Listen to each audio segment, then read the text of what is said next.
The Kiss by Kate Chopin. It was not yet dark outdoors, but inside, with the curtains closed and the fire sending out an uncertain light, the room was full of deep shadows. Brantain sat in one of these shadows.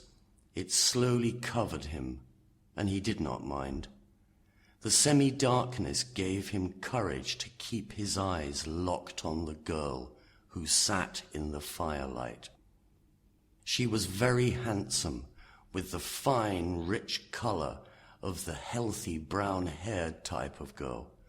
She was quite relaxed as she lazily held the cat that slept on her lap, and she occasionally sent a slow look into the shadow where Brantain sat. They were talking quietly about unimportant things, which were not the same things they were thinking of. She knew that he loved her, an open, loud man, without enough intelligence to hide his feelings. For the past 2 weeks, he had looked for her anywhere and everywhere she could be. She was waiting for him to ask to marry her, and she was going to accept. The unattractive and boring Brantain was enormously rich, and she liked and needed the attention which money could give her. During one of the pauses in their talk, the door opened, and a young man came in that Brantain knew quite well. The girl turned her face to him.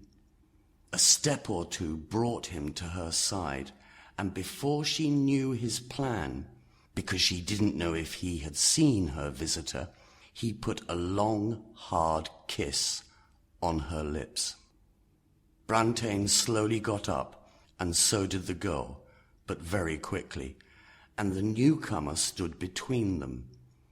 "I believe," stammered Brantain, I see that I have stayed too long. I had no idea. I must say goodbye." He was holding his hat with both hands, and probably did not notice that she was giving her hand to him.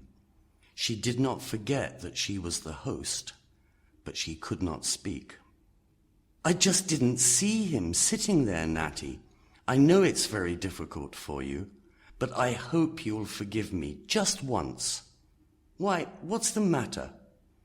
"Don't touch me. Don't come near me," she replied angrily. "What did you come into the house without ringing the doorbell for?" "I came in with your brother, as I often do," he answered coldly. "We came in the side way, and I came in here hoping to find you.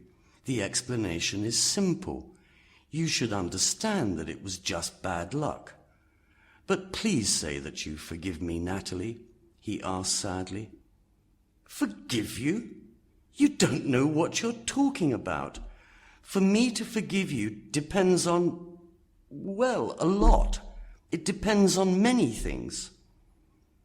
At that next party which she and Brantain were talking about on that unhappy afternoon, she went to him with a delicious openness when she saw him there. "Will you let me speak to you a moment or two, Mr. Brantain?" she asked with an attractive but disturbed smile. He seemed extremely unhappy, but when she took his arm and walked away with him, looking for a quiet corner, hope seemed mixed with the unhappiness on his face. "Perhaps I should not speak to you, Mr. Brantain, but oh, I have been very uncomfortable, almost miserable since the other afternoon. When I thought how you might misunderstand it and believe things." Hope was now beginning to win in Brantain's round, rather stupid face. "Of course, I know it's nothing to you, but I want you to understand that Mr. Harvey is a very close and very old friend. We've always been like cousins, like brother and sister, I can say. He's my brother's best friend, and often imagines that he is part of the family. Oh, I know it's stupid, unnecessary to tell you this. She was almost crying. But it makes so much difference to me what you think of me. Her voice was very low and worried. The unhappiness disappeared from Brantain's face. Then you really care what I think, Miss Natalie? Can I call you Miss Natalie? They turned into a long, dark hall in the house that had tall plants on both sides. They walked slowly to the end. When they turned to walk back, Brantain's face was shining. Harvey was one of the guests at the wedding, and he found her in a rare moment when she stood alone. "Your husband," he said, smiling, "has sent me over to kiss you." Her face and beautiful long neck quickly changed color. "I suppose it's normal for a man to feel and act generously at his wedding. He tells me he doesn't want his marriage to stop that warmth which has always been between you and me. I don't know what you've told him," with a rude smile, "but he's sent me here to kiss you." She felt like a chess player who, by her clever playing, sees the game going where she wants.